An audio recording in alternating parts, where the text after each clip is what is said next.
در حقیقت تشیع کی شناخت ہے، لیکن متاسفانہ صد متاسفانہ اس موضوع کے بارے میں جس طریقے سے گفتگو ہونی چاہیے بہت کم ہوئی ہے۔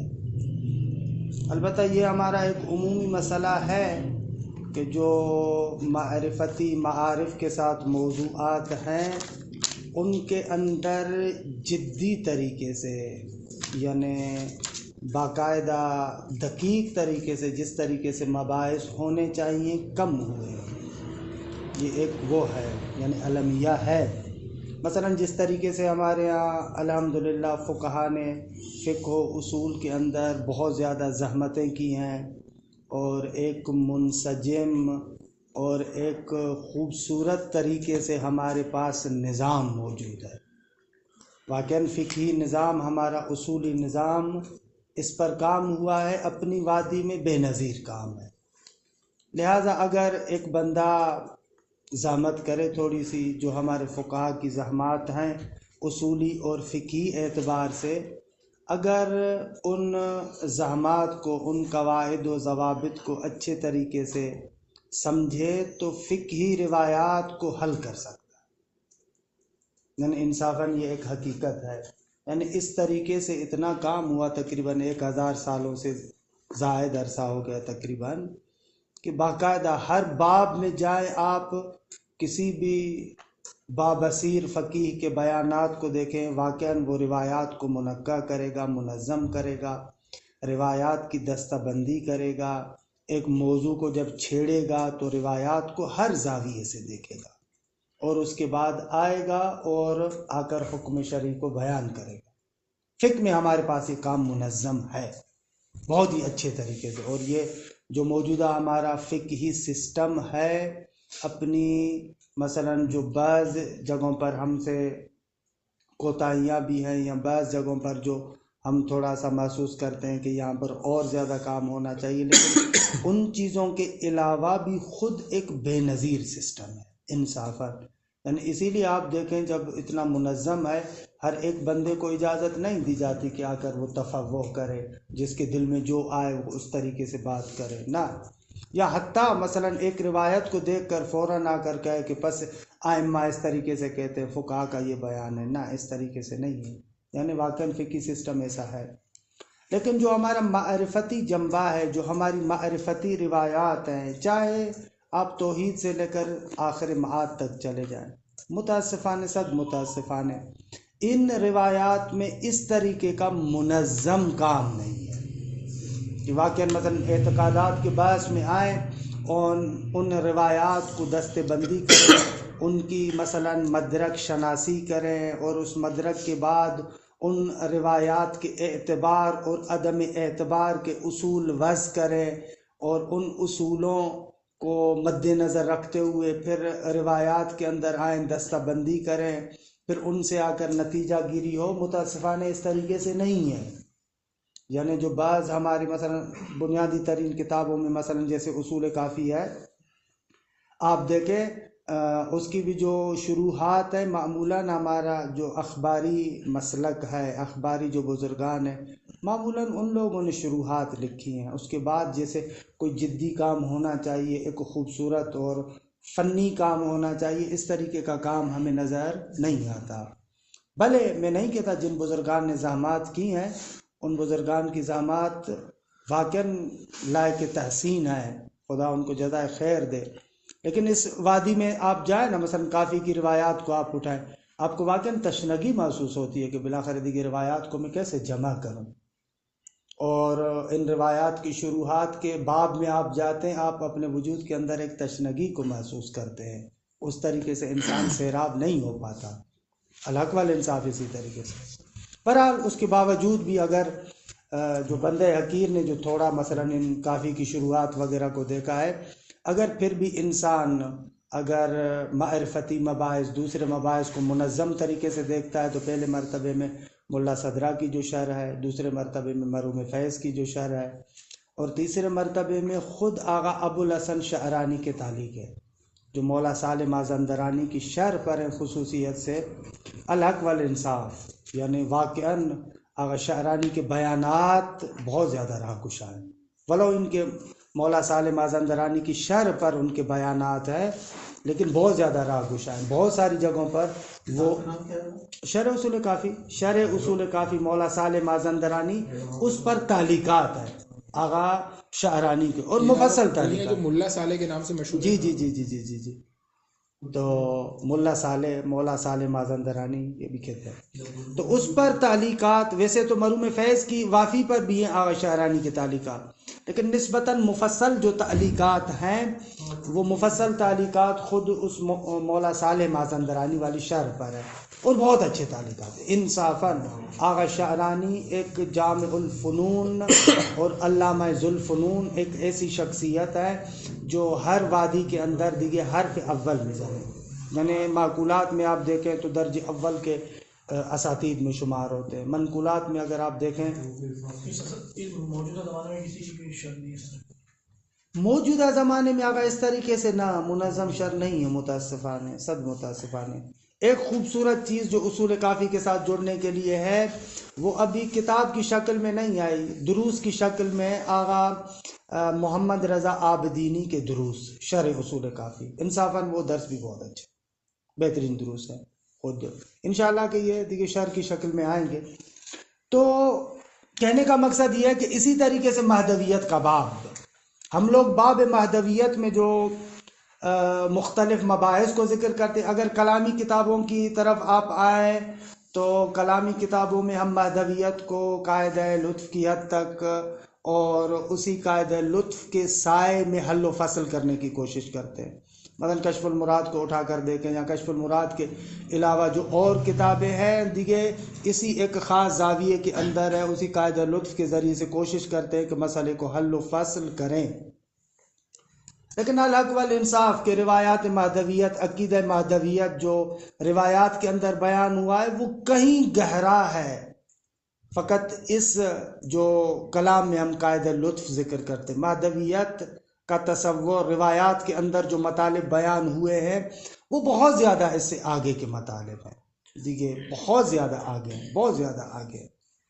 خوب اس وادی میں جو ایک راہ گشا ہے مہدویت کے مباحث میں، مرحوم علامہ طباطبائی رحمۃ اللہ علیہ کے بیانات ہیں، کچھ تفسیر المیزان میں بعض مناسبتوں سے انہوں نے ان مباحث کو ذکر کیا ہے، بعض مناسبتوں سے، بعض رجعت کی مناسبت سے ایک آیہ کریمہ آئی مثلا کہ اس سے علماء نے رجعت کے بارے میں استفادہ کیا ہے، اس کے ذیل میں روایات مثلا رجعت کے بارے میں وارد ہوئی ہیں، تو علامہ نے موقع کو غنیمت جانتے ہوئے بعض مباحث مہدویت کے بارے میں ان آیات کے ذیل میں ذکر کیے ہیں، لیکن جیسا کہ مرحوم علامہ کا خود داب ہے کہ وہ کلیدی نقطہ دے دیتے ہیں، اصل نقطہ، مفتاح بحث کے لیے جو مفتاح ہے، کلیدی نقطہ ہے، وہ باب کھول دیتے ہیں، بعد میں اس کو اور زیادہ وسعت دینے کی ضرورت ہے۔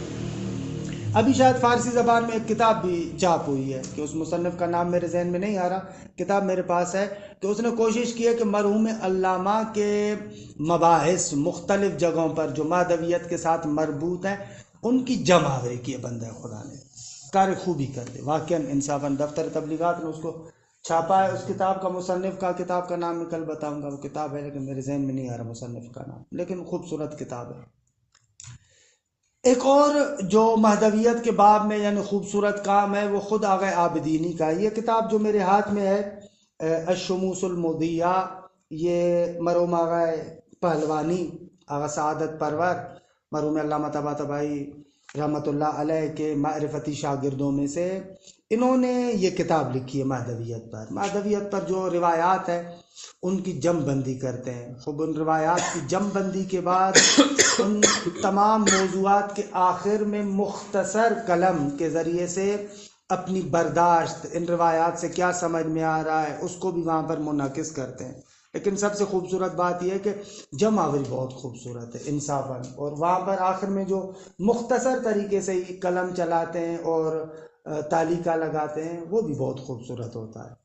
اس کتاب کی خود تدریس کی ہے آغا عابدینی نے، وہ بھی بہت اچھے بیانات ہیں مہدویت کے بارے میں کہ خوب دیگے ایک زاویہ جو مہدویت کا یہاں پر آج ہم لوگ عرض کرنا چاہ رہے ہیں آپ کی خدمت میں، وہ خود غیبت کے بارے میں کہ مہدویت کے تو بہت زیادہ بے تحاشا مباحث ہے. ان مباحث میں سے جو مسئلہ غیبت ہے، اس مسئلہ غیبت کے بارے میں تھوڑا سا روایات پر بھی نگاہ کرتے ہیں اور خود ایک زاویہ جو مرحوم علامہ نے وہاں پر ذکر کیا ہے اس کو پیش کرنے کی کوشش کرتے ہیں سرعت کے ساتھ. ہماری روایات کے اندر جو ایک مطلب یعنی جسے کہا جائے کہ مسلمہ مطلب کے عنوان سے پیش کیا گیا ہے، وہ یہ ہے کہ غیبت حتمی ہے. یہ ابو بصیر سے روایت ہے، اصول کافی میں ہے کہ ابو بصیر کہتے ہیں کہ مولا امام صادق علیہ السلام نے فرمایا ان لصاحب ھذا الامر یا لا بد لصاحب ھذا الامر من غیبت. یہ اصول کافی میں روایت ہے، لا بد لصاحب الامر لصاحب ھذا الامر من غیبت. صاحب امر کے لیے یعنی حضرت ولی عصر کے لیے غیبت حتمی ہے. اچھا یہ ہے کیا؟ تھوڑا سا اس مطلب کو تحلیل کرتے ہیں اور پھر آتے ہیں خود روایات کی طرف. دیکھیں مثلا جیسے کمال الدین کے اندر مرحوم شیخ صدوق نے جو روایات جمع کی ہیں، وہ روایات اس نقطۂ نگاہ سے ہے کہ وہ البتہ یہ بھی آپ لوگوں کے ذہن میں کہ کمال الدین حضرت ولی عصر ارواحنا لہ الفدا کے اشارے سے لکھی گئی کتاب ہے. مولا نے خصوصیت سے رہنمائی کی شیخ صدوق کو، مقدمے میں انہوں نے خود منعکس کیا ہے کہ میں پریشان تھا بہت زیادہ یہ وہ اس طریقے سے. تو کہتے ہیں کہ برحال تعالی خواب میں مکاشفے میں مولا کی جانب سے امر ہوتا ہے کہ خوب اگر پریشان ہو، پریشانی سے بچنا چاہتے ہو تو میرے بارے میں کتاب کیوں نہیں لکھتے؟ اچھا مولا آپ کے بارے میں کتاب کس طریقے سے لکھوں؟ خوب جیسے گزشتہ انبیاء کی غیبتیں ہیں، میری غیبت کو ان غیبتوں کے سائے میں بیان کر، اس زاویے کے ساتھ کتاب لکھو. یہ خود امام نے اس کو رہنمائی کی ہے. تو اس کے اندر اس نقطے کو ذکر کیا گیا ہے کہ مختلف انبیاء کی مختلف غیبات ہیں، مختلف غیبتیں ہیں. خب سوال یہ ہے بنیادی طریقے سے، جیسے ابھی ایک روایت عرض بھی کرتا ہوں کہ یہ روایت بھی بہت ہی خوبصورت روایت ہے امام صادق علیہ السلام سے، تاکہ بعض کا تقریباً تھوڑا سا آغاز بھی ہو سکے. یہ اثبات الہدات میں روایت موجود ہے. حنان ابن صدیر اپنے والد سے نقل کرتے ہیں کہ ان ابی عبداللہ علیہ السلام. اس روایت کو تھوڑا ذکر کرتا ہوں تاکہ فضا میں آئے آہستہ آہستہ. قال امام صادق علیہ السلام فرماتے ان للقائم منا غیبتا یطول امدها، ہمارے قائم کے لیے غیبت ہے کہ اس کی مدت بہت زیادہ طولانی ہے. فقلت له یا ابن رسول اللہ ولم ذاک، خب یہ کیوں ہے اس طریقے سے، کیوں اتنی طولانی غیبت ہے ان کے لیے؟ قال لأن اللہ ابا الا ان یجعل فیہ سنن الانبیاء، یہ سنت خدا ہے کہ پروردگار عالم چاہتا ہے کہ خود حضرت ولی عصر کے وجود میں تمام انبیاء کی سنتوں کو اجرا کرے، جاری کرے. یہ جملہ اہم نقطہ ہے کہ اس کے بارے میں گفتگو کریں گے. ابا خدا آپ انکار رکھتا ہے، اس کو پسند نہیں کرتا. الا ان یجعل فیہ سنن الانبیاء، مگر یہ کہ اس کے وجود کے اندر انبیاء کی سنتوں کو پیادہ کرے، انبیاء کے اوصاف کو پیادہ کرے. ان یجعل فیہ سنن الانبیاء فی غیباتہم، جو انبیاء کی غیبتیں رہی ہے ان غیبتوں میں جو انبیاء کی سنتیں ہیں ان سنتوں کو خدا حضرت ولی عصر کے لیے جاری کرنا چاہتا ہے. وَإِنَّهُ لَا بُدَّ لَهُ، اور یہ غیبت ان کے لیے ضروری ہے.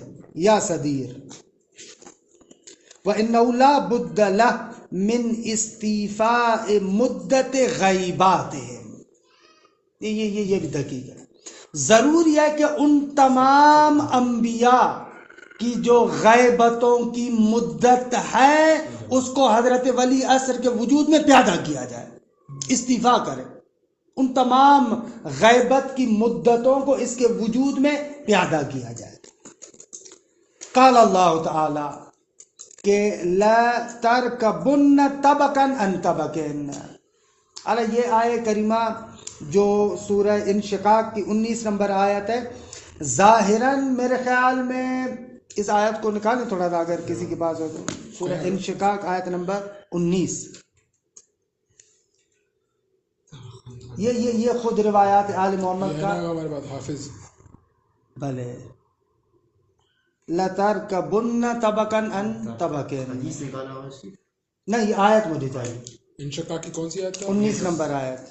اگر یہ سوال کریں بھی آخر میں ایک منٹ تھوڑی سی ایک بات میں عرض کروں، اس کے بعد آپ سوال کریں. والقمر اذا، یہ آیت دیکھیں فما لہم لا یؤمنون، درست ہے. اس آیت کا جو لب و لہجہ ہے وہ کفار کے بارے میں ہے، جہنمیوں کے بارے میں، ان لوگوں کے بارے میں. ہاں آیت کا سیاق اس طریقے سے. امام علیہ السلام اس سے استفادہ کیا کر رہے ہیں؟ استفادہ کریں ای سنن من کان قبلکم. حضرت ولی اصر ارواحنا لہ الفدا کے وجود کے مورد میں استفادہ کر رہے ہیں. آیت کی فضا وہ ہے، تعویلی بیان اس طرف ہے. حضرت ولی اصر میں اس آیت کریمہ کو پیادہ کیا جا رہا ہے. اس طرح کا نہیں مفہوم. دیکھیں آیت کا کیا ہے، لَتَرْكَبُنَّ طَبَقًا عَنْ طَبَقٍ، یعنی مرحلہ بمرحلہ ان کو مثلا جو ہے وہ کیا ہے سوار کیا جائے گا، لایا جائے گا. یہ ان کے لیے درست ہے. اس کو پیادہ کس پر کیا جا رہا ہے؟ حضرت ولی اصر پر. اس کے وجود کے اندر جو انبیاء کی سنتیں ہیں. ہاں یہ اگرچہ میرے موضوع کے ساتھ یہ زیادہ وابستہ نہیں ہے، لیکن اس نقطے کی طرف اشارہ کرنا چاہ رہا ہوں کہ خود ائمہ کے بیانات کے اندر جو آیات سے استفادہ ہے وہ نہایت تعویلی استفادہ ہے. یعنی اس کو فقط تعبد کے طور پر نہیں مان سکتے. جیسے آغا یزدان پناہ دوسرے بزرگان اساتید کہتے ہیں کہ یہ روش ہے جو ائمہ اطہار خود معارف کے بارے میں آیات سے استفادے کے بارے میں سکھاتے ہیں. مثلا اصول کافی کے اندر دیکھیں، ایک عجیب روایت میں دیکھ رہا تھا اصول کافی میں کتاب الحجت میں چند دن پہلے دیکھی. وہاں پر امام علیہ الصلوۃ والسلام بیان کر رہے ہیں کہ بھئی مومن کے لیے ضروری ہے کہ خدا پر عقیدہ رکھے، پیغمبر پر عقیدہ رکھے، ولی خدا پر عقیدہ رکھے. اس کے بعد جو آیت سے استفادہ کرتے ہیں خذوا زینتکم عند کل مسجد، ایمان کے لیے ولایت ضروری ہے. آیت کا کس کا استفادہ کیا جا رہا ہے؟ خذوا زینتکم عند کل مسجد. امام اس سے استفادہ کر رہے ہیں کہ ایمان کی زینت ولایت آل محمد ہے. جب بھی آپ کسی شرعی کام کی طرف جا رہے ہیں، جب بھی کسی نیکی کی طرف جا رہے ہیں، خذوا زینتکم یعنی عقیدہ ولایت اور آل بیت کی محبت، ولایت آپ کے پاس ہو. دیکھیے اگر یہ ولایت نہیں ہے تو دیکھیے زینت نہ داری. وہاں پر دیکھیں آیت کا ایک اور فضا ہے. آیت یہ کہ ظاہری طور پر آپ نماز پڑھتے ہیں، یہ کرتے ہیں، کنگھی دے کر جائیں، خوشبو لگا کر جائیں، یہ جو اس کے آداب ہیں وہ. لیکن نہ، امام علیہ الصلوۃ والسلام آیت کے اصل مفہوم کو باقی رکھ رہے ہیں لیکن اس کے اندر عمق پیدا کر رہے ہیں، اس کے اندر گہرائی پیدا کر رہے ہیں. اما چرا فقط زینت ظاہری، زینت باطنی امی کا چرا فقط مثلا نماز ظاہری، نماز باطنی اما ہے. اب نماز باطنی وہی ولایت آل محمد ہے دیگا جسے روایات میں ابھی. اب جس طریقے سے نماز ظاہری کے لیے زینت ہے، اسی طریقے سے نماز باطنی کے لیے بھی زینت ہے. اما نماز باطنی کے لیے زینت کیا ہے؟ ولایت آل محمد، آل بیت کی ولایت. تو یہ استفادہ بڑے پیمانے پر رہا ہے روایات میں، اور خوبصورت استفادہ ہے. اصل آیت کے اندر تحمل بھی ہے، اس کے اندر عمق پیدا کیا جا رہا ہے. تو یہاں پر بھی اسی طریقے سے آیت کے اندر الفاظ میں تحمل ہے اور اس کے اندر عمق کو بیان کیا جا رہا ہے. خوب اس روایت سے جو ابھی تک جو بحث کی فضا میں بیان کرنا چاہ رہا ہوں، آخر کیوں یہ غیبت کا زمانہ ہو؟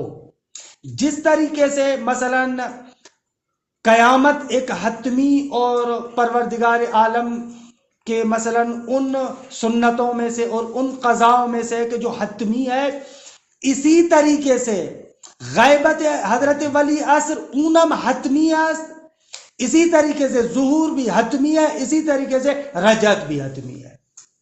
اچھا کیوں؟ آخر کیا ہے؟ خوب اس کے بارے میں جو تر وہاں پر مرحوم علامہ دیتے ہیں، خود تفسیر المیزان میں جو تر دے رہے ہیں، وہ تر یہ ہے کہ آقا یہ جو پورا عالم ہے نا، یہ پورا عالم آہستہ آہستہ آہستہ سیر کر رہا ہے ایک اور طرف جانے کے لیے، دوسرے عالم کی طرف منتقل ہونا چاہتا ہے. یہ جو دورہ دنیاوی ہے جس میں ہم لوگ زندگی کر رہے ہیں، خود جس طریقے سے انسان کے بارے ہے نا کہ یا ایھا الانسان انک کادح الی ربک کدحا فملاقیہ، اسی طریقے سے پورے عالم کے لیے یہ پورا عالم منتقل ہوگا ایک اور عالم کے اندر. ہاں یہ پورا عالم دوسرے عوالم کی طرف منتقل کرنا ہے.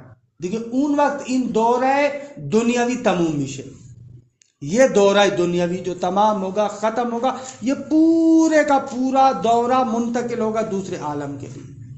اچھا ظاہر سی بات ہے کہ اس کے لیے ضروری ہے کہ یہ پورا عالم اپنے اندر وہ قابلیت پیدا کرے تاکہ یہ عالم اس کی طرف منتقل ہو.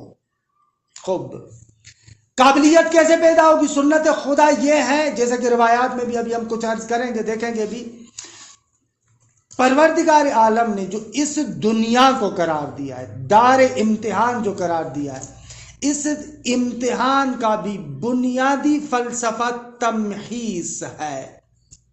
درست ہے آقا؟ کھرے کو کھوٹے سے جدا کرنا، دیکھیے تمحیص. اس کا اہم ترین عنصر یہ ہے کہ دیکھیے جس کے اندر جو قابلیت ہے وہ سارے کا سارا نکھر کے سامنے آئے.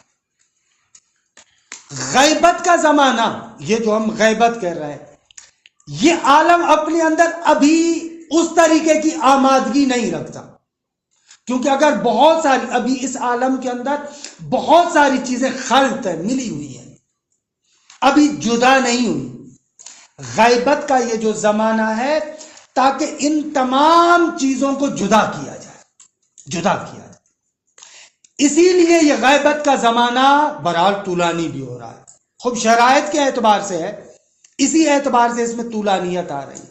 یہ عالم آہستہ آہستہ جدا ہو رہا ہے. یہ جو میں آپ کے سامنے عرض کر رہا ہوں، یہ اپنی برداشت، اس کو اس روایت کے اندر دیکھیں، ملاحظہ کریں تھوڑا سا. اگر آپ کا سوال ضروری ہے تو پوچھ لیں، پھر میں روایت کو پڑھتا ہوں. اچھا، یہ روایت بھی خوبصورت روایت ہے. غیبت کے اس نقطے کو مد نظر رکھیے گا کہ یہ غیبت کا فلسفہ کیا ہم کہہ رہے ہیں کہ یہ عالم ایک دوسرے عالم کی طرف منتقل ہونا ہے اور اس کے لیے برحال تمہیز ہونی ہے، جدا ہونا ہے. صحیح ہے؟ اس نقطے کو مد نظر رکھتے ہوئے اس روایت کو دیکھیں. راوی کہتا ہے کہ قال سمعت صادق جعفر ابن محمد، عبداللہ ابن فضل ہاشمی ہے، وہ کہتے ہیں کہ امام صادق علیہ السلام سے سنا. اچھا، بعض بزرگان سے میں نے سنا ہے کہ یہ جو تعبیرات ہے نا، بہت ساری جگہوں پر امام صادق علیہ السلام کے بارے میں ان ابی عبداللہ، بہت ساری جگہوں پر روایات میں دیکھتے ہیں مثلا سمعت صادق جعفر ابن محمد. یہ تعبیر بتاتی ہے کہ معمولاً جو روایت نقل کرنے والا ہے نا، وہ شیعہ نہیں ہے، شیعی فرنگ کا نہیں ہے، وہ سنی فرنگ کا بندہ ہے، اور بہرحال ایک عالم کے عنوان سے اور اس اعتبار سے امام علیہ الصلوۃ والسلام کو مانتا ہے، لیکن اس اعتقاد کے عنوان سے نہیں مانتا. وہ معمولاً تعبیر کرتے جعفر بن محمد اس طریقے. اما جو اپنے شیعہ ہے معمولاً وہ مثلا ابی عبداللہ یا اس قسم کی تعبیر. احترام ابی عبداللہ کے اندر ہے، یعنی شیعہ اس طریقے سے کرتے، کنیت کو جو ہے وہ کہ ادا کرنے سے، کنیت کے ذریعے سے بلاخر سامنے والے کے احترام کو ملحوظ رکھتے ہیں. اور معمولاً جو ہمارے اپنے روات ہیں جو آل بیت کے چاہنے والے ہیں، وہ معمولاً امام علیہ السلام کو ایسے نہیں کہتے جعفر بن محمد، وہ معمولاً کہتے ہیں نبی عبداللہ علیہ السلام. ایسے یہ ہمارے ایک رجال کے استاد تھے، وہ کہہ رہے تھے، نقطہ بھی اچھا تھا ان کا. خوب وہ کہتے ہیں کہ امام نے فرمایا کہ ان لصاحب هذا الامر غیبتن. خود دیکھ حضرت ولی عصر کے لیے غیبت ہے. وہی روایت ہے جو آپ کہہ رہے تھے کافی میں ہے یا دوسری روایت؟ نہ، یہ ہے اثبات الہدات میں ہے، جلد نمبر 5 میں ہے، اور روایت نمبر 216 انہوں نے مرومی شیخ رحم اللہ نے وہاں پر نقل کی. ان لصاحب هذا الامر غیبتن لا بد منها کہ یرتاب فیها کل مبتل. جو اہل فساد ہے، اہل باطل ہے، وہ شک و ریب میں مبتلا ہوں گے، وہ شک و ریب میں مبتلا ہوں گے، کیونکہ پروردگار عالم چاہتا ہے کہ جو اس عالم میں منتقل ہو خالص ہو کر جائے، بالکل خالص، بالکل خالص. تو غیبت کے طولانیت کا ایک فلسفہ یہ بھی ہے کہ برحال جس کے دل میں تھوڑا سا میل ہے، دیکھیں وہ بھی نکھر کے سامنے آئے، واضح ہو کر آئے. یرتاب فیہا کل مبتل فقلت لہ ولما. راوی کہتا ہے کہ میں نے امام سے کہا کہ بھئی کیوں اصلا غیبت ہو، جو التفدا کا قربان جاؤں آپ پر. قال لأمرن لم يؤذن لنا فی کشفہ لکم. خب فعلاً ابھی ہمیں اجازت نہیں ہے. اس روایت کے اندر ایک خوبصورت رخ بھی ذکر کرتے. فعلاً ابھی ہمیں اجازت نہیں ہے کہ وہ پورا کھول کے آپ کو بتائے. یہ غیبت کا جو زمانہ ہے. قلت فما وجہ الحکمت فی غیبت. مولا یہ پھر غیبت کی اصلاً حکمت کیا ہے، فلسفہ کیا ہے، کیوں ہے غیبت؟ قال وجہ الحکمت فی غیبت ہی وجہ الحکمت فی غیبات من تقدم من حجج اللہ. جو حضرت ولی عصر سے پہلے حجج الہیہ ان کی غیبتوں کے اندر جو مصلحتیں تھی وہ ہے. کبھی کبھار گزشتہ انبیاء کی جو غیبت ہے، مثلا 40 دن جو حضرت موسیٰ کی غیبت ہے، کوئی طور پر جاتے ہیں، خوب ایک لحاظ سے خود حضرت موسیٰ کے لیے روشت ہے، قوم کا امتحان ہے، اور بہت ساری چیزیں جو قوم کے اندر ابھی چھپی ہوئی ہیں ان کو ظاہر کرنا ہے. یعنی بہت سارے مسائل ہیں، بہت سارے. غیبت کا فلسفہ جو گزشتہ انبیاء میں ہم دیکھتے ہیں، کبھی خود اس نبی کی طرف پلٹتا ہے، کبھی اس امت کی طرف پلٹتا ہے، کبھی جو ہے وہ کہ شریعت کی تدریجیت کی طرف پلٹتا ہے. ایسے مختلف فلسفے ہیں. درست ہے؟ تو وہ جتنے بھی فلسفے ہیں وہ سارے یہاں پر ہیں. ان وجہ الحکمت فی ذالک لا ینکشف الا بعد ظہور. لیکن وہ جو اصل نقطہ ہے غیبت کا، اصل نقطہ ہے، اون دیگه فعلا روشن نمیشه. وہ جب حضرت ولی عصر ظہور کریں گے، وہ جو اصل نقطہ ہے، اصل نقطہ، بھلے چھوٹے موٹے نکات خود روایات میں بیان کیے گئے، لیکن وہ اصل نقطہ دیگه اس وقت ظہور کے زمان میں روشن ہوگا. کما لم ینکشف وجہ الحکمت فیما اتاہ الخضر الا بعد افتراق امام. بہت خوبصورت ہے کہ یعنی جس طریقے سے جب تک حضرت موسیٰ حضرت خضر کے ساتھ تھے، جب تک ساتھ تھے، حضرت موسیٰ کو پتہ نہیں چلا یہ کیا ہو رہا ہے. جب جدا ہو رہے تھے تو پتہ چلا کہ کیا ہو رہا تھا. خود یہ غیبت کا زمانہ بھی وہ موسیٰ اور خضر کی آپس میں ملاقات والا زمانہ تھا کہ بہت سارے امور ہو رہے تھے لیکن ابھی موسیٰ کو پتہ نہیں چل رہا تھا. تو یہ اس طریقے سے ہے. یبن الفضل ان ھذا الامر من امر اللہ، امر الہی میں سے. خب اس امر کی تعبیر پر تھوڑا سا غور کیجیے گا. من امر اللہ، امر الہی میں سے. معمولاً امر کی تعبیر قرآن مجید میں بھی بقول مرحوم علامہ کے اور روایات میں بھی کافی حد تک یہ جو امر کی تعبیر ہے یہ تقریباً وجہ باطنی کے لیے ہے. یعنی جیسے سورہ یاسین کے آخر میں ہے نا کہ انما امرہ اذا اراد شیئا ان یقول له کن فیکون فسبحان الذی بیدہ ملکوت کل شیء.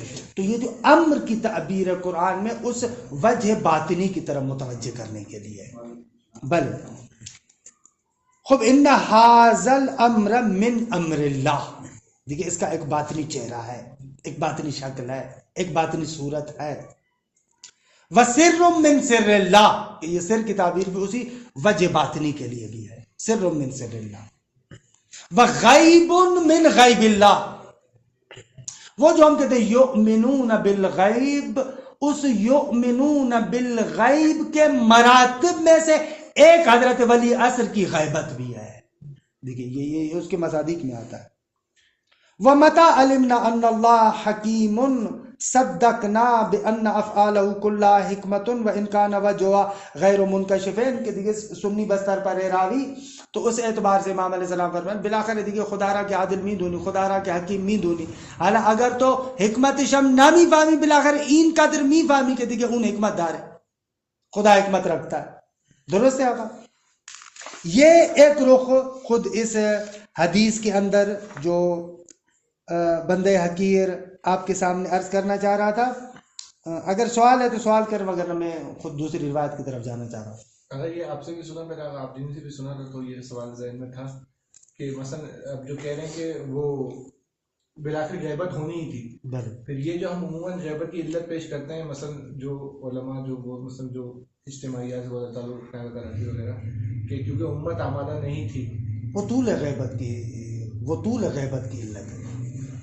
اصل غیبت کی علت نہیں ہے، وہ طول غیبت کی علت. جو مثال بھی پیش کرتے ہیں کہ وہ 11ویں لائٹ ٹوٹ گئی، یہ طول غیبت کی. نہیں تو وہ تو غیبت کے لیے یہ مثال پیش کرتے ہیں. درست ہے, یہ اس طریقے سے کرتے ہیں, لیکن تفقیق کرنی چاہیے اصل غیبت اور طول غیبت.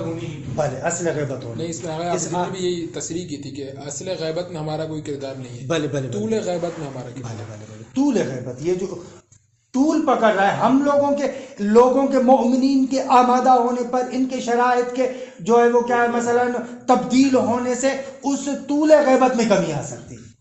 آمادگی میں یہ چیزیں بہت زیادہ کردار رکھتی ہیں. بھلے خود مؤمنین کا اس طریقے سے ہونا عالم کو آمادہ کرنے کے لیے, خود اس بلاخر دیگے خود اس عالم کو اس ڈگر پر لے کر آئے نا, تاکہ امام کے اس امری چہرے کو, باطنی چہرے کو, اس چہرے کو مثلا یہ عالم برداشت کر پائے. اس چہرے کے لیے آمادگی چاہیے, بڑے پیمانے پر آمادگی چاہیے. اس کے لیے بہترین, ایک منٹ, اس کے لیے بہترین جو نقطہ ہے اور جو اصل سبب ہے وہ یہ ہے کہ ان ظاہری اسباب کے کھوکھلے پن کو انسان حس کرے. یہ جو حضرت ولی اثر ارواحنا لہ الفدا کے بارے میں ہم معمولاً علامات کی گفتگو کرتے ہیں, لیکن بحث کرنی چاہیے زمینوں کی. وہ جو زمینیں ہیں, زمینے کے بارے میں خوب زمینوں کے اندر جو زمینہ ہے, جو زمینہ فراہم کرنا چاہیے, وہ ایک یہ کیفیت روایات میں آتی ہے کہ بالاخره لوگ ہر طریقے کے نظام کو آزما چکے ہیں. ہر طرح کا نظام جو بشر تصور کر سکتا ہے اس نظام کو آزما چکا ہے. بشر کی مشکلات ختم نہیں ہو رہی. ان نظاموں کے کھوکھلے پن کا انسان یقین پیدا کرے گا. جب اس نظام کے کھوکھلے پن کو انسان محسوس کر لے گا تو خوب اس وقت یہ دیئے زمینہ ہموار ہوگا کہ وہ الہی نظام اشرقت الارض بنور ربہا کی صورت میں ہمارے سامنے سے جلوہ گر ہو, ہمارے سامنے ظاہر ہو. اس کو یوں کہہ سکتے ہیں مثال کے طور پر کہ طول غیبت کی وجہ خود وہ تمییز کا انجام نہ پانا ہے. بھلے یہ بھی ہے, درست ہے, وہ بھی ایک لحاظ سے پلٹتا ہے ہماری طرف. جی بھلے پلٹتا ہے. یعنی اس وقت اگر تمام شیعہ حکومت امام کے لیے آمادہ ہوتے تب بھی غیبت ہونی تھی. بھلے یعنی اگر بلاخر دیگے جو نیاز بھلے یعنی لوگوں کے اندر وہ شکوفائی اگر نہیں آ رہی, بے شک شیعہ حکومتیں بھی قائم ہو جائیں, لیکن اگر لوگوں کے اندر ابھی وہ شکوفائی نہیں ہے تو غیبت ہونی. بھلے اگر وہ دولت اور حکومت اپنا کردار اس طریقے سے ادا کرے کہ واقعاً ایک نظام الہی کے لیے عمومی طریقے سے سارے کے سارے لوگ آمادہ ہیں. تو اگر ظہور کی روایات کو دیکھتے ہیں تو دو حکومتیں تو ہمیں آخری زمانے میں مسلم ملتی ہیں, ایک ایران کے اندر حکومت, ایک یمن کے اندر. ایران کی حکومت کے بارے میں روایات کے اندر یہ آتا ہے کہ وہ غیبت سے کافی عرصہ پہلے قائم ہو جائے گی, کہ انشاءاللہ یہ جو انقلاب ہے یہ جو ہے انشاءاللہ کہ حتماً جو ہے وہ کیا ہے اسی غیبت سے پہلے والی جو حکومت ہے اس کے لیے پیش کرنا ہے انشاءاللہ کہ اس طریقے سے. یمن کے بارے میں یہ ہے کہ یمن وہ ظہور سے کچھ عرصہ پہلے یمن کے اندر وہ والی آمادگی ہوگی, اس طریقے کی ایک دولت ہوگی. اسی لیے جب حضرت ولی اثر حجاز سے فارغ ہوں گے, جو روایات کے جو ظہور کے مراحل کی روایات ہیں ان میں بیان ہوا ہے کہ جب مثلا حضرت مکہ, مدینہ, حجاز اس کا جب تسلط ان کے پاس آ جائے گا, جب مولا کوفے کی طرف آئیں گے تو یہ دونوں یمن والی حکومت اور ادھر والی جو ایران والی حکومت ہے, یہ دونوں کے کمانڈر آ کر امام علیہ الصلوۃ والسلام سے راستے میں ملاقات کریں گے. جب حضرت ولی اثر ادھر آئیں گے, کوفے کی طرف آئیں گے, اس وقت آ کر یہ دونوں ملتے ہیں. کہ دیکھیے یہ بھی ہے روایات میں کہ جو فوج کا کمانڈر ہوگا وہ خود یمانی ہوگا.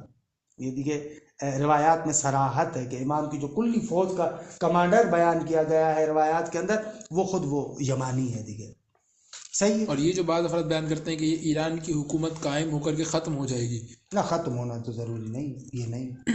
یہ ہے روایات کے اندر, ظہور کی روایات کے اندر یہ ہے کہ بلاخر کہ یہاں پر زمینہ ہوگا اور یہاں پر حکومت ہوگی, اور ایک سید بھی ہوں گے جس کا چہرہ رہبریت والا ہوگا اور جس کا سیاست مداری والا چہرہ ہوگا. ایک ایسا چہرہ ہے اور ایک مثلا شعیب بن صالح مثلا اس کا چہرہ وہ ہے جنگی ہے اور اس کا چہرہ مثلا نظامی چہرہ ہے. یہ دو افراد ہیں, بلکہ یہ عام ترین افراد ہیں جو امام علیہ الصلوۃ والسلام کے ساتھ ملاقات کرتے ہیں. اچھا غیبت کی طرف آتے ہیں. غیبت کے بارے میں یہ ایک روایت, یہ بھی بہت ہی خوبصورت روایت ہے, بہت اچھی لگتی, بہت ہی خوبصورت ہے اور واقعاً اپنے اندر اسرار کو سمیٹے ہوئے. ابراہیم کرخی ہے, کہتے قلت لابی عبداللہ علیہ السلام، میں نے امام صادق علیہ السلام کو عرض کیا، او قال له رجل، حالانکہ کہ کافی عرصہ گزر گیا، ہم نے پوچھا تھا یا کسی اور بندے نے پوچھا تھا امام سے، اصلح اللہ، خدا دعا دے رہا ہے، اصلح اللہ کہ خدا آپ کے امور کو اصلاح کرے، الم یکن علی قویا فی دین اللہ، کیا علی دین خدا میں قوی نہیں تھے؟ علم یکن دوبارہ الم یکن علی قویا فی دین اللہ، کیا علی دین خدا میں قوی نہیں تھے؟ قال بلا، وہ قوی تھے۔ قال فکیف ظہر علیہ القوم، تو مولا پر پھر ان لوگوں نے غلبہ کیسے کر لیا، حکومت چھین لی؟ وَكَيْفَ لَمْ يَمْنَعَهُمْ، وہ کیا ہوا کہ مولا نے ان کو منع نہیں کیا، روکا کیوں نہیں؟ وَمَا مَنَعَهُ مِنْ ذَلِكَ، کہ کون سی چیز تھی جو علی کو روک رہی تھی اس کام سے، کیوں غلبہ نہیں کیا؟ قَالَ آیَةٌ فِي کِتَابِ اللَّهِ مَنَعَتْهُ، قرآن مجید کے اندر ایک آیت تھی جو مانے بن رہی تھی علی کے لیے۔ اچھا وہ کون سی آیت ہے؟ قلت وَأَيُّ آیَةٍ هِيَ، مولا وہ کون سی آیت ہے؟ قال قول اللہ، یہ آیت کریمہ سورہ فاتح آیت نمبر 25، لو تزیلوا لعذبنا الذین کفروا منہم عذابا علیما، اگر یہ مؤمنین ان کفار سے جدا ہو گئے ہوتے تو ہم ان کو عذاب کرتے۔ درست، اس آیت کا تھوڑا سا آپ پس منظر جا کر دیکھیے گا خود، یہ ہے کہ اگر، کیونکہ یہ مومنین ابھی کفار کے ساتھ خلط ہے، اگر یہ مومنین ان کفار سے جدا ہو گئے ہوتے تو ہم ان پر عذاب نازل کرتے۔ مولا فرماتے یہ آیت تھی جو مانے تھی۔ مولا یہ کس طریقے سے؟ امام علیہ السلام بیان کریں، انہو کان للہ ودائع مؤمنون فی اسلاب قوم کافرین، کیونکہ بہت سارے ودیعے تھے، امانتیں تھیں مومنین کی صورت میں جو ابھی اسلاب کفار میں تھی، اونا ہنوز نیا آمده بودن، وہ ابھی ظاہر نہیں ہوئے تھے۔ یہ ودائع الہی جو مؤمنین کی شکل میں ہے وہ ابھی اسلاب کفار میں تھے، وہ ابھی نہیں آئے تھے۔ لو تزیلوا، اگر زائل ہو جاتے یعنی وہ ابھی نکل گئے ہوتے، ان سے جدا ہو گئے ہوتے تو امام علیہ السلام کرتے، لیکن ابھی وہ ودائع تھے۔ ودائع مومنون فی اسلاب قوم کافرین و منافقین، فلم یکن علی لیقتل الآباء حتی تخرج الودائع، جب تک یہ امانت جدا نہیں ہوئی تھی تب تک علی ان کے آبا کو قتل نہیں کر سکتے تھے۔ اچھا، فلما خرجت الودائع، جب وہ امانت خارج ہو گئی، ظاہر علی منظر، غلبہ پیدا کر لیا۔ 25 سال کے بعد بہت سارے ایسے تھے جو جن کے ساتھ لڑنا تھا، ان سے جو نکلنے تھے وہ نکل چکے تھے، ہاں جو نکلنے تھے وہ نکل چکے تھے، ٹھیک ہے بھلے، ہاں وہ نکل چکے تھے، ان کو صفین میں مار دیا گیا، صفین میں مار دیا ہے، جمل میں مارا، بہرحال نکلنے والے نکل چکے نا، آگے تھے نا۔ فقاتلوا، پھر امام نے ان کے ساتھ قتال کیا۔ ہو سکتا ہے ان کے بچے بھی آگے ہوں تو اس کو دادا کو مار دیا، بلاخر یعنی امام کہہ رہے کہ جو یہاں سے نکلنا تھا وہ نکل گیا، بھلے دیکھیں۔ وَكَذَلِكَ قَائِمُنَا أَهْلَ الْبَيْتِ، اسی طریقے سے ہمارے قائم بارے ہیں، لَن يَظْهَرَ أَبَدًا حَتَّى تَظْهَرَ وَدَائِعُ اللَّهِ، وہ جو مؤمنین، وہ ودیعہ، وہ امانتیں جو ابھی ان اسلاب کفار کے اندر موجود ہے، اونا دیکھے ہنوز ظاہر نہ شدہ ہے، وہ دیکھے نکلے، وہ ظاہر ہوں۔ فَإِذَا ظَهَرَتْ ظَهَرَ عَلَى مَنْ ظَهَرَ، دیکھیں جب وہ اپنے آخری اس درجے تک آ جائیں گے، ظاہر ہو جائیں گے، تو پھر دیکھیں امام فقاتلوا، ان کے ساتھ قتال کریں گے۔ یہاں پر آقا پہلوانی ایک استفادہ کرتے ہیں، خوبصورت استفادہ کرتے ہیں، کہتے ہیں یہ جو روایات میں ہے نا، ایک ان روایات کا معنی یہ ہے کہ حضرت ولی عصر آئیں گے تو زمین اپنے خزائن کو ظاہر کرے گی، جتنے خزائن ہیں، کہا کہ عجب نہیں ہے کہ یہ خزائن، یہ ودائع خود ان مؤمنین کی طرف بھی اشارہ ہو. یہ خزانے تھے دیکھیے انہیں ظاہر میں شدہ باید ظاہر بشر. خوب یہ یعنی الحق والانصاف یعنی واقعی خوبصورت بیان ہے غیبت کے بارے میں کہ غیبت کا زمانہ بالاخر تمیز کے لیے کہ یہ دیکھے جدا ہو. دوسرے لفظوں میں جو یہ اہل معرفت کہتے ہیں بہت خوبصورت تعبیر ہے. یعنی ایک لفظ میں اگر ہم بیان کرنا چاہیں نا، یہ غیبت کا زمانہ در حقیقت اسم ظاہر سے اسم باطن کی طرف منتقل ہونے کا زمانہ ہے. یہ آغا الدین کی تعبیر ہے، خوبصورت تعبیر ہے، انصافا خوبصورت تعبیر ہے کہ ابھی ہم ظاہر کے اندر پھنسے ہوئے ہیں. ظاہر کے اندر ان اسباب کو استقلال دیتے ہیں، دوسرے تیسرے یہ وہ ان ظواہر کی طرف متوجہ ہے. لیکن جو ظہور کا آغاز ہوگا، جب استقرار حکومت کا پیدا ہوگا، اس زمانے میں دیگر انسان اس ظاہر سے باطن کی طرف منتقل ہو جائے گا. آغا الدینی جو اپنے شاہد کے طور پر روایات کو ذکر کرتے کہہ رہے ہیں، وہ روایات ایک شاہد وہ روایات ہے کہ کوئی بھی مومن دنیا کے کسی بھی کونے میں ہو، کسی بھی جگہ پر ہو، اپنے آپ کو سب سے زیادہ امام کے قریب محسوس کرے، سب سے زیادہ قریب محسوس کرے. کیونکہ حقیقت باطنی امام تو ایسا ہی ہے نا، وہ ہر جگہ پر حضور رکھتی ہے. حقیقت باطنی امام کی جو حقیقت باطنی ہے اس کا احاطہ اسی طریقے سے ہے نا، ہر جگہ پر احاطہ ہے. وہ جو ہم کہتے ہیں اسماؤکم فی الاسماء، اجسامکم فی الاجسام، قبورکم فی القبور، دیکھیں ہمیں جوری ہے، وہ اس باطنی چہرے کے لحاظ سے ہر جگہ پر حضور رکھتا ہے. اسماؤکم فی الاسماء، اجسامکم فی الاجسام، قبورکم فی القبور. ایک سطحی معنی کرتے ہیں لیکن ایک دقیق طریقے سے کہ نا امام کا وہ جو باطنی مقام ہے کہ ہر جگہ پر حضور رکھتا ہے. دیکھیں اس حضور کو محسوس کرے گا مومن سب سے زیادہ میں امام کے قریب. یہ جو باطنی شکل ہے، کہتے ہیں آسمان کے دروازے کھل جائیں گے. روایات کے اندر جتنے آسمان کے دروازے وہ کھل جائیں گے. اصلاً عالم برزخ کے ساتھ اس زمین کا ارتباط بالکل آسان ہوگا، وہاں کے یہاں کے وہاں. خود کا یہ پورا عالم منتقل ہو رہا ہے دوسرے عالم کی طرف. یعنی یہ حساب شدہ، یہ غیبت کا زمانہ ہے کہ جو تمہیز کے مرحلے میں آمادہ میکنے بالکل آمادہ کر رہا ہے تاکہ آہستہ آہستہ اس پورے عالم کو اس طرف لے کر جائے. یہ اصل اس نگاہ کے ساتھ اگر اس غیبت پر، اس نگاہ کے اعتبار سے ظہور پر انسان نگاہ کرے، اور اس مطلب کے لیے مرحوم علامہ جو شاہد لے کر آتے ہیں کہ پہلے یہاں پر میں نے خمسے میں بھی عرض کیا تھا کہ شاہد یہ ہے کہ وہی آیت ایک مرتبہ معصوم اس آیت کو امام کے ظہور پر تطبیق دے رہے، اسی آیت کو امام کی رجعت پر تطبیق دے رہے، اسی آیت کو قیامت پر تطبیق دے رہے کہ بقول مرحوم علامہ کے ظہور حضرت ولی عصر، رجعت، قیامت حقیقت کے اعتبار سے ایک ہے، فقط درجے کے اعتبار سے فرق ہے. قیامت کمال ظہور ہے، رجعت اس سے تھوڑا سا کم تر، ظہور اس سے تھوڑا سا کم تر. وگرنہ حقیقت یہ ہے کہ دیگر بالکل آمادہ شدہ، تمام چیزیں ممتاز ہو چکی ہیں، تمام چیزیں کھل چکی ہیں، تمیز ہو چکی ہے، ہر چیز جدا ہو چکی ہے.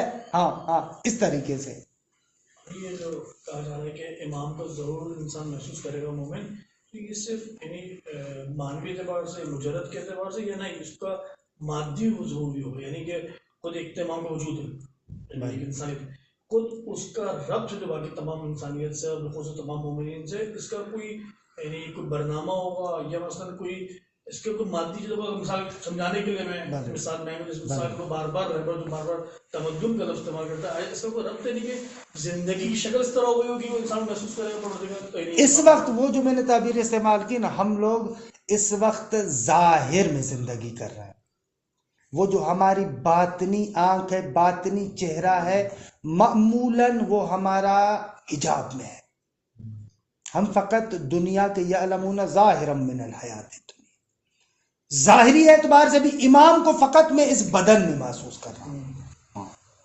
اما جب یہ تھوڑا سا ظاہر سے انسان ہٹے، تھوڑی سی باطنی آنکھ کھلے انسان کی، اب اگر باطنی آنکھ انسان کی کھلے گی نا، ان امام کے نور کو ہر جگہ پر، فقط مادے میں محسوس نہیں کرا، مادے میں منحصر نہیں کرا، مادے سے تھوڑا سا اوپر آ رہا ہے، امام کی حقیقت کو ہر جگہ پر ساری پاتا ہے. یہ جو نور آپ کہہ رہے ہیں اور جو امام کا آثار ہے، یہ خود یعنی وہ جو نورانی کیفیت ہمارے ذہن میں موجود ہے، مثلا معرفی کیفیت، وہ یہ نہیں اس نور کا امام کی تعلیمات ہے، یہ امام کا نا حضور امام. مثلا جیسے تھوڑا سا بات کو تھوڑا سا اوپر لے کر آؤں میں، پروردگار عالم ہر جگہ پر احاطہ رکھے ہوئے ہے یا نا، ہر جگہ پر حاضر ہے نا، لیکن ہماری چہروں پر ہماری آنکھوں پر پردہ پڑا ہوا. لیکن اس کو بہت جگہ کو ظہور پروردگار تجلی کے ذریعے جو ہے نا، ہم کہہ رہے ہیں کہ حقیقت میں ہے، حقیقت میں فَأَيْنَمَا تُوَلُّوا فَثَمَّ وَجْهُ اللَّهِ، ہر جگہ پر ہے حضرت حق، اس کا احاطہ ہے، ہر جگہ پر حاضر ہے، لیکن میں نہیں دیکھ پا رہا. اسی طریقے سے امام کا جو وجود جمعی ہے، وہ جو وجود جمعی ہے کہ بقول آغا ان کی تعبیر کی اچھی تعبیر کرتے مقام ولایت، وہ جو نورانی چہرہ ہے کہ معرفت بن نورانی معرفت اللہ، وہ والا جو چہرہ ہے نا، وہ ہم نہیں دیکھ پا رہے ہیں. ہم امام کو فقط بدن میں محدود کر رہے ہیں، دیکھ نہیں پا رہے ہیں، دیکھ نہیں سکتے، دیکھ نہیں پا رہے. اما اگر اس وقت بھی بھلے تقوتو افراد اگر اس مقام پر موجود ہے تو اس وقت بھی محسوس کرتا ہے. اگر عابدین یہاں سے یہ استفادہ بھی کر رہے تھے، یعنی آپ اس کو بیان کریں کہ خود کہہ رہے تھے کہ گزشتہ ائمہ کے زمانے میں بھی بعض کے لیے غیبت تھی اور بعض کے لیے جو ہے نا وہ ظہور تھا، یعنی کہ وہ جو اس میں باطن کو درک کر رہے تھے ان کے لیے ظہور تھا. اس میں ظاہر اور اس میں باطن والی جو تعبیر ہے یہ آغا عابدینی کی ہے، یہ بھی آئی ہے روایات وغیرہ میں؟ نہیں، یہ میرے آغا عابدینی سے سنی تحلیل ہے، ان کی تحلیل ہے، بھلے ان کی تحلیل ہے، بلکہ کی روایت میں اس طریقے سے استیاد کیا جا سکتا ہے، لیکن اس طریقے سے ہو نہ بھلے. ہاں ایک اور پھر اگر اس کو اس طرح سے معذرت اس کو اس طرح سے تعبیر کر سکتے ہیں کہ غیبت جو ہے وہ امام کے اس میں ظاہر کی نسبت ہے، نہ کہ اس میں باطن کی نسبت ہے. یہ روایت یہ جو مفضل بن عمر کی روایت ہے، معمولاً ہم جو غیبت کا معنی بیان کرتے ہیں وہ اس روایت میں بیان ہوا، وہی جو آپ بیان کر رہے ہیں، وہی جو مشہور شعر بھی ہے ان کا تھا، بلتی تھے کون تھے بزرگوار جنہوں نے یہاں پر پڑھا تھا، کون کہتا ہے کہ روح رواں پردے میں ہے، آنکھ پر پردہ پڑا ہے، وہ کہاں پردے میں ہے. جی ابراہیم نوری، پتہ نہیں ابراہیم نوری تھا یا کوئی اور نام تھا بزرگوار کا، کہ یہاں پر مشاعرہ ہوا تھا کافی عرصہ جب ہمارا اوائل تھا، اس زمانے میں انہوں نے یہ کہا تھا، بہت پیارے شعر کہا تھا. یہ اس مفہوم کو، غیبت کے اس مفہوم کو اس روایت سے لیا جا سکتا ہے. مثلا جیسے قیامت کے بارے میں یہ کیا کہتے ہیں اس کو تمام میں کہ اسرار کشف ہوں گے، بھلے تو مطلب کسی کا یعنی وہ کشف اسرار کا درجے پائنٹر میں ظہور کے مرحلے میں ایک درجہ، حالا رجت کے زمان میں اور زیادہ. اور اس کے بعد مثلا جیسے ظہور کے وقت کہتے ہیں کہ جیسے قدم بڑھائے گا تو مثلا امام کے پاس پہنچ جائے گا، اس طرح کی بھی روایت جو ہے نہ اصلاً اپنا حضور محسوس کرے گا. روایت کی خوبصورت تعبیر، جس کونے میں ہے وہ اپنے آپ کو سب سے زیادہ قریب امام کے پائے گا. وہ ہے نا آیہ کریمہ کہ جب قیامت میں انسان جائے گا تو کہے گا کہ واہ حسرتا، کیسے علامہ فرط فی جنب اللہ، کیسے وہ آیت کیسے بھلے دیگے یعنی حسرت کرے گا کہ فی جنب اللہ، اگر وہ لکھیں تو وہ آیت آ جائے گی.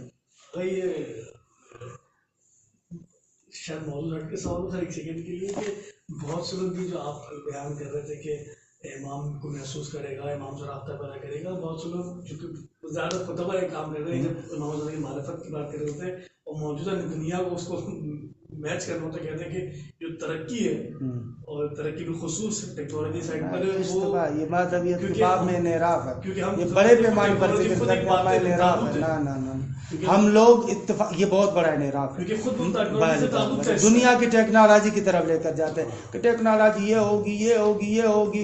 نہ بابا ان نہ بھی خواہد کہ ان دنیا نہ ان نہ بھی خواہد کہ ان دنیا یہ دنیا یہ مثلا اس طریقے سے بہت بڑی متمدن تری، یعنی اس طریقے سے خوبصورت، نہ اس دنیا کو اوپر لے کر جانا چاہتا ہے.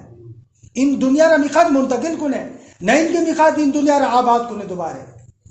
وہ شاید خطیب سمجھاتا ہے کہ بالآخر ممکن ہے، یہ وہ چیز نہیں ہے لیکن ممکن ہے کہ لیکن بہت زیادہ جو تعبیرات مثلا ہم لے کر جاتے ہیں بہت زیادہ اسی دنیا کی رنگینیوں کی طرف، بابا ایسے ٹیکنالوجی ہوگی، یہ ہوگا وہ ہوگا، مثلا اس وقت مثلا اس طریقے سے بعض تو میں نے دیکھا وہ ایسے تعبیر کر رہے تھے، بابا ابھی بھی مثلا موبائل کے ذریعے سے تو متصل ہو رہا ہوں نا، خوب دی کہ حالانکہ کہ موبائل نہیں کھانا ایسے متصل ہو رہا ہوں، ایسے یعنی دنیا ترقی کی ایک بہت بہت بہترین خطیب ہے، بہت اچھی شخصیت ہے خطیب نظر کہ وہ اس کو اس طرح توجہ دیتے ہیں کہ دنیا کو سیاسی نظام ہے اس میں ہمارا انٹرسٹ اس لیے ہونا چاہیے، نہیں ایک ہوتا ہے اس لیے انٹرسٹ ہونا چاہیے کہ اس کو انسانی امور کے لیے، نہیں اس لیے انٹرسٹ ہونا چاہیے کہ امام میں بھی ایک نظام ہوگا، تو کیونکہ اس کے اندر تشبیہ موجود ہوگی تو ہمارے اندر آشنائی ہونا چاہیے نظام سیاست کیا ہوگا، نظام بہرحال یہ ہے عوامی لحاظ سے ممکن ہے من جہت ان کی بات وہ، لیکن کلی طریقے سے تمام مہدویت کے رخ کو اس زاویے سے بیان کرنا ظاہراً مہدویت میں انحراف ہے، دیکھیے اس طریقے سے نا کلن دنیاوی جنبہ نہیں، یہ جو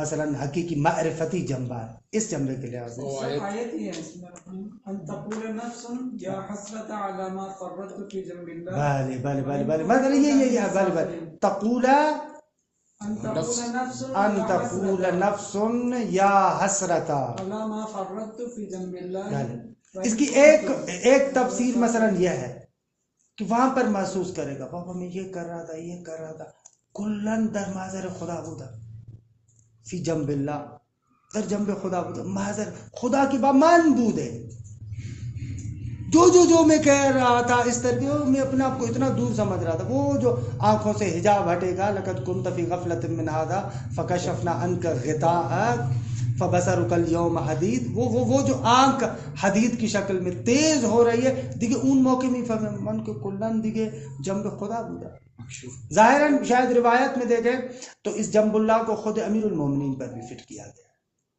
در محضر اون بودا، دیکھیں اشکال ہی نظر ہے، یعنی وہی نور خدا ہے اس شکل میں، بھلے دیکھیں مشکل نہ ہے، یعنی وہ جو آپ کہہ رہے تھے وہ جو ہادی بھائی نے بات کی کہ جو بعض افراد جو ہے وہ تعبیر کرتے ہیں یعنی جو مادی ترقی ہے اسے تعبیر کرتے ہیں، یہ شاید اسی کا استمرار ہے کہ جو بعض مثلا آج سے تقریباً 50 سال پہلے یا 100 سال پہلے بعض مفکرین نے معجزے کی نسبت جو مثلا کام کیا تو اس کو بھی علمی جو ہے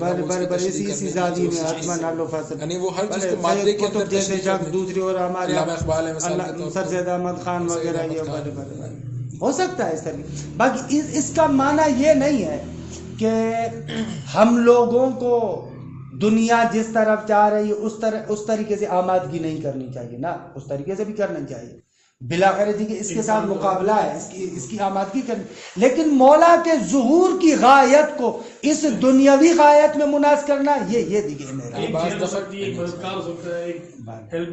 ہم لوگوں کو آمادہ ہونا چاہیے، دنیا کا دشمن اس طریقے سے ہو رہا ہے تو ہمیں اس طریقے سے آمادہ ہونا چاہیے، ہمیں آمادہ ہونا چاہیے، ہمیں دنیاوی لحاظ سے اگر جیسے دشمن ترقی کر رہا ہے ہم لوگوں کو اپنے آپ کو آمادہ کرنا چاہیے، لیکن غایت ظہور حضرت ولی عصر کو اس دنیاوی ترقی پر فٹ کرنا یہ مناسب نہیں ہے، اس جو ترقی کو کیونکہ مخالفت مہدویت کو قرار دیتے ہیں، یعنی خود ہی جو موجودہ ترقی کا نظام ہے اور بالخصوص اگر ٹیکنالوجی ہو ان چیزوں کا، یعنی اس کو رد و بدل لاتے ہیں اس دنیا کی غایت کے مقابلے میں، یعنی کہ کوئی نہ کوئی مہدویت ہے نہ کوئی نظام ہونے والا ہے، تو کیسے ہو سکتا ہے کہ وہ اس کا مددگار پائے جس کا منشائی تابوت، اس کا منشائی ہم یہ نہیں استعمال کر سکتے ہیں کسی مقصد خاص، اس کو اس کے ذیل میں اس کے طور استعمال کرنا خود عقلی اعتبار۔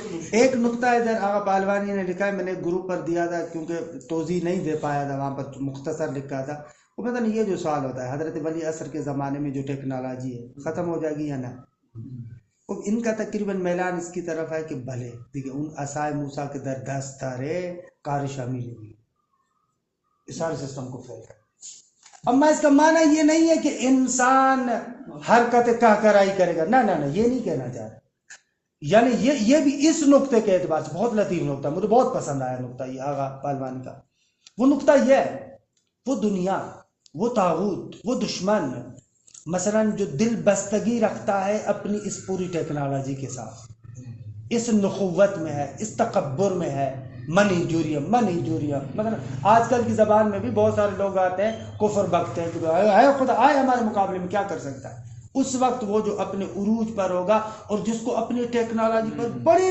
پیمانے پر فخر ہے خوب بھالے دیگے. جیسے یہاں پر ہمیں فیو روزہ جنگ میں مثلا ایک ہلکا سا جلوہ دے گا نا بھلے بہت ساری چیزیں جن پر ان کو بہت زیادہ اعتماد ہم یہ کریں گے دیکھیں انہوں نے خنسا ثابت شدہ خود دیکھیں ان اساس آسان وہاں پر کیونکہ اس زمانے میں کل میں ادھر حسین ابو الفاضل میں تھا دوستان کے ساتھ جشن کا تھا تو ایک جملہ میں نے وہاں پر عرض کیا تھا کہ آج کے زمانے میں مثلا کسی بندے کو کہیں فخر کے ساتھ جو قوت ترین طاقت والی چیز ہو جس پر بہت زیادہ فخر کرتا ہو تو وہ پیش کریں گے میں فلاں چیز ہمارے پاس ہے یہ ٹیکنالوجی ایسے کر سکتے. فرعون کے زمانے میں جو طاقت کا سب سے بڑا مظہر سمجھا جا رہا تھا اور انسان کی قوت کا مظہر تھا دیکھیں سحر بول جادو تھا اس کے ساتھ ہم یہ کر دیں. وہ جو سب سے بڑا اپنے آپ کو سمجھ رہا تھا کہ یہ بشر کی بہت بڑی جیسے کہیں نا اختراع ہے اور بہت بڑی ایجاد ہے دیکھیں ان عصائے موسیٰ آمد دیکھیں ہم ان کا خنسا کر دی. ایک آگا اتمام حجت کے لیے شاید کرنا پڑے. ایک بلاخر ایک خطیب تھے بلاخر وہ جناب استفادہ کر رہے تھے تو شاید وہ کوئی اور نتیجہ لینا چاہ رہے تھے اس سے لیکن بلاخر ایک حد تک بات درست لگ رہی تھی. مثال کے طور پر یہ جو مثلا رائج کر دے امام کو اچھا ڈاکٹر چاہیے امام کو اچھا انجینئر چاہیے وہ اس پر نقد کر رہے تھے یعنی شاید وہ کچھ اور نتیجہ لینا چاہ رہے تھے لیکن ایک حد تک یعنی امام کو اچھا ڈاکٹر چاہیے اچھے ڈاکٹر بن جاؤ امام جب تک نہیں ظہور کریں گے جب تک ہر فیلڈ کا ماہر جو ہے نا وہ ٹھیک ہے. یہ آج کل کے زمانے میں تھوڑا آمادہ کرنے کے لیے لوگوں کو تھوڑا آگے لانے کے لیے دشمن کے ساتھ مقابلہ کرنے کے لحاظ سے بہرحال ایسے افراد تو چاہیے نا کیوں ان فیلڈوں میں انسان پیچھے ہو. بھلے ایسے اعتبار سے شاید عوام میں انسان گفتگو کر رہا ہے تو ٹھیک ہے بھلے دیکھیے یہ جو افراد ہم ہی کھائیں دیکھیے صحیح اس طریقے سے ٹھیک ہے. نہیں میں یہی کہہ رہا تھا کہ بعض دفعہ یعنی وہ کسی اور جہت سے اعتراض کر رہے تھے یعنی وہ کلن ان نظریے اس نظریے کے حامی تھے کہ مثلا صرف انفرادی کام کریں اجتماعی کام یعنی وہ جو ایک سوچ ہمارے یہاں ہے لیکن ایک حد تک استفادہ مجھے اس وقت جب میں نے تقریر سنی تھی تو لگ رہا تھا کہ شاید ایک اچھا استفادہ کر رہے تھے کہ مثلا آپ غایت کو اس میں منحصر نہ کریں اچھے ڈاکٹر بنے لیکن امام تب ظہور کریں گے کہ جب اچھے ڈاکٹر بن جائیں. وہ بھی نتیجہ غلط دے رہا تھا لیکن یہ روایت مفضل بن عمر سے ان ابی عبداللہ علیہ السلام فی حدیث ان امیر المؤمنین قال اعلموا ان الارض لا تخلو من حجت للہ یہ جملہ جو عرض کر رہا تھا ولکن اللہ سیعمی خلقہ انہا بظلمہم وجہلہم سیعمی خلقہ جو جسے استفادہ کرنے لوگوں کو اندھا کر دے گا نہ کہ اس کو نکال کے کونے میں بٹھا دے گا. سیعمی خلقہ لوگوں کو اندھا کر دے گا یعنی نہیں پہچان پائیں گے. بس وہ جو غیبت کا ہم ایک معنی کرتے ہیں کہ وہ بالکل ایک کونے میں بیٹھے ہوئے نہ غیبت کا یہ معنی نہیں. غیبت یعنی وہی شخصیت کی غیبت ہے مگر نہ ہمارے ساتھ جیسے مثال خود حضرت پیغمبر صلی اللہ علیہ وسلم کی ہے بھلے وہیں سے گزر رہے ہیں لیکن بھلے خوبصورت تعبیر ہے سیعمی خلقہ یہ تعبیر بہت پیاری بہت لطیف تعبیر ہے. لوگ اندھے ہو جائیں حالانکہ اندھے ہوں گے بے ظلمہم و جہلہم اپنے ظلم کی وجہ سے اپنی جہالت کی وجہ سے. اب یہ ظلم اور جہالت وہ دو ایسے عامل ہے جو انسان کی دونوں آنکھوں کو چھین لیتا ہے. ہم ظلم ایسے ہم جہالت ایسے. یہ بہت خوبصورت ہے. اب اگر تھک گئے تو پھر روک دیتے ہیں.